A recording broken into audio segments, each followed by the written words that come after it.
Now we come to the boat. Now you'll notice with the boat that it's painted very, very loosely indeed, very lightly.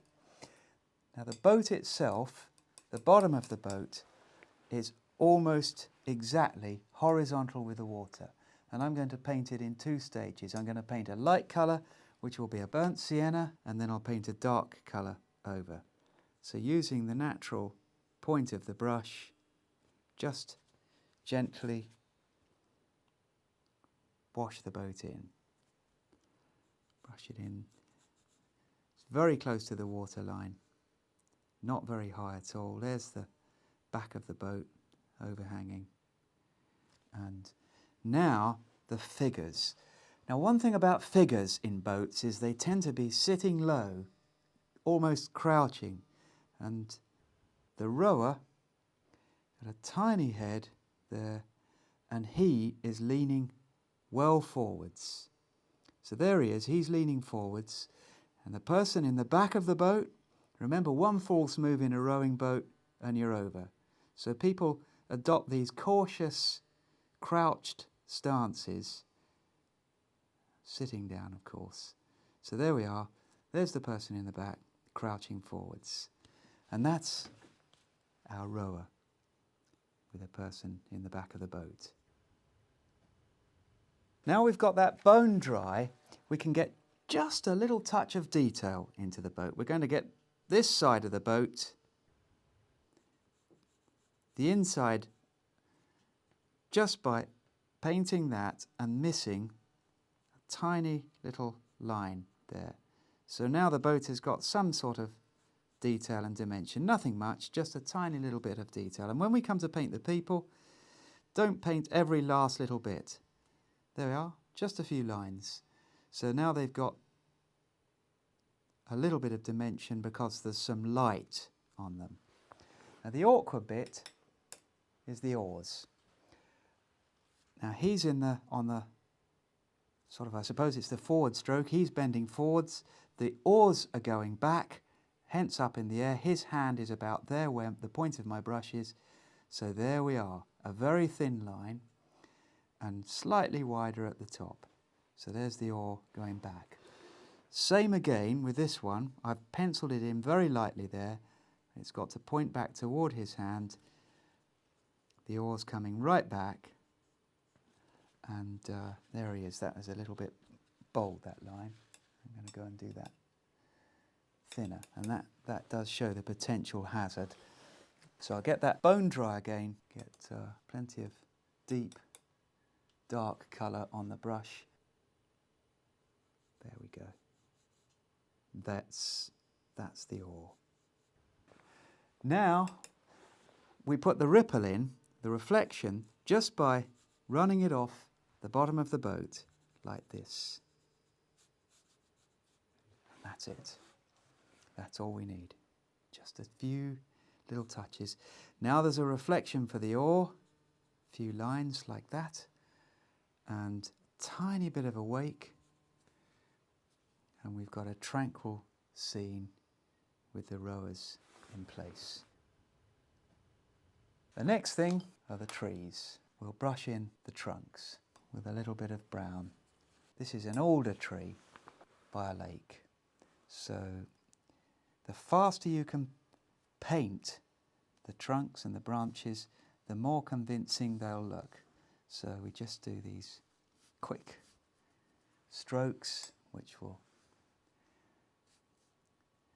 whip out like that and give us the feeling of the tree growing energetically.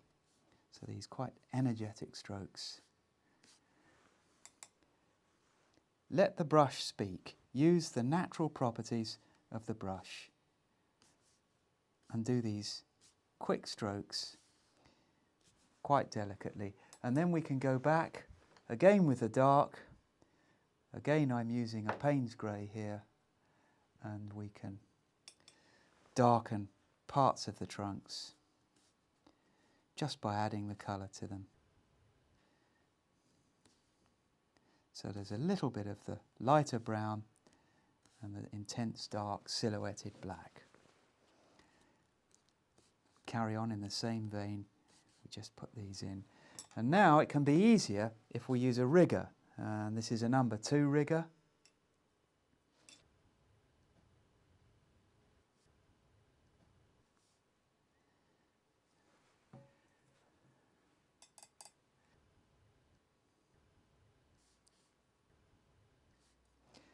There we are. We're just going to carry on putting these branches in and see how you use the rigger. You just whip it out like that. And you can do that both with the brown and with the black. Just see how the branch naturally produces these beautiful shapes. And you can bring that way out into the painting. Branches can carry on and on. In fact, if you cut them off too soon, they can look unnatural. So use the brush to create the branches.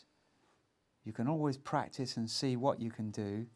Now, another little guideline with branches is they tend to splay in sequence. Look, I'll show you what I mean.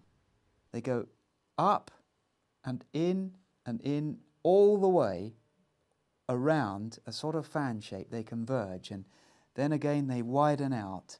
So they always, broadly speaking, obey that principle, rather like the spokes on a wheel. You won't find them going off in radically different directions. So if you've got that as a guideline, once you know that, then of course you can go against it because there are always exceptions. Now we're going to do all this dark mass for which we need a lot of dark colour. And look how much colour we're mixing here. And many, many paintings are defeated, they fail in their objective because not enough paint has been mixed. So much of the battle is actually on the palette, not on the paper. If you've got the paint mixed, if you've got it on the palette, you'll probably be all right. Now we keep on in the same vein with all these saplings now shooting out, and we just build up this area of texture. And don't overdo it. Always let a painting have a bit of space to breathe. The spaces between these saplings and shapes are as beautiful to look at as the saplings themselves. So we'll just leave a little bit of space down there, create a labyrinth of texture. I'll leave that for the moment. And now, a few leaves. These can be golden coloured, perhaps late autumn. Use the rigger here, see how this does. And that's making nice shapes, look at that. You could use an ordinary brush as well. So we've got these beautiful leaves. Some of them can just be in mid-air, as though joined by the fine tracery of twigs that extends out of the trunk and the branches. So a few leaves just dashed in, see? You can use darks as well down here where they're not catching the light so much. Always important to stop before you've finished. Don't ever overdo it. Now we're going to darken the boat. Just make sure that's nice and strong. And we've got the reflection in.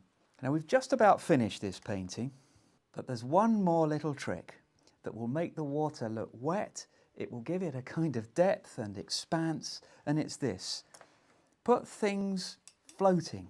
Even if they're not there, this works. What you do is you put a couple of sticks maybe in the foreground. Now perhaps that's a part of a sunken branch that's floating above the water, bit of a reflection underneath it, and then maybe another one there, and then as we go into the distance, the floating objects just become smaller and perhaps paler.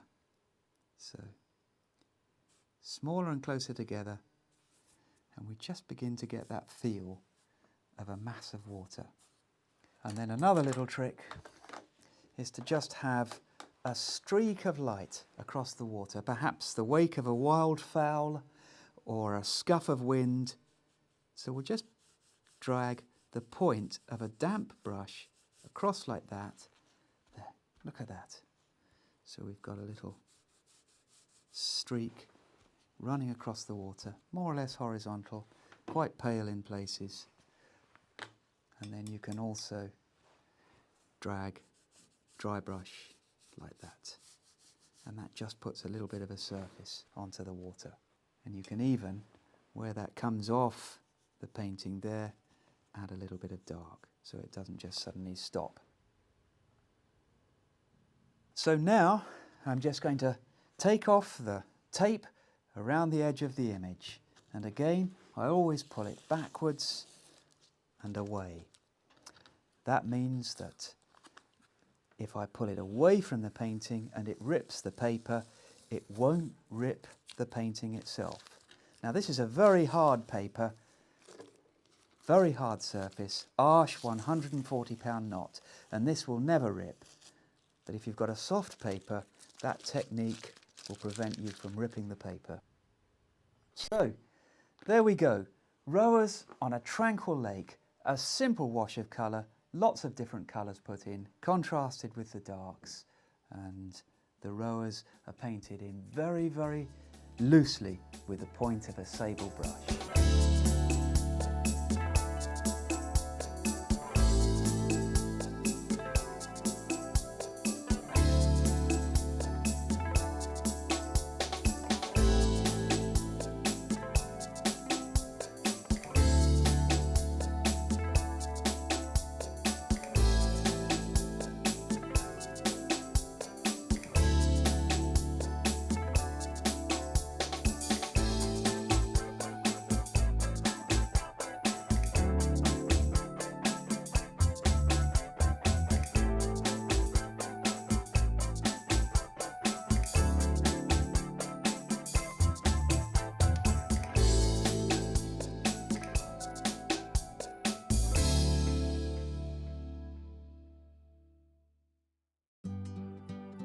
Now available on DVD.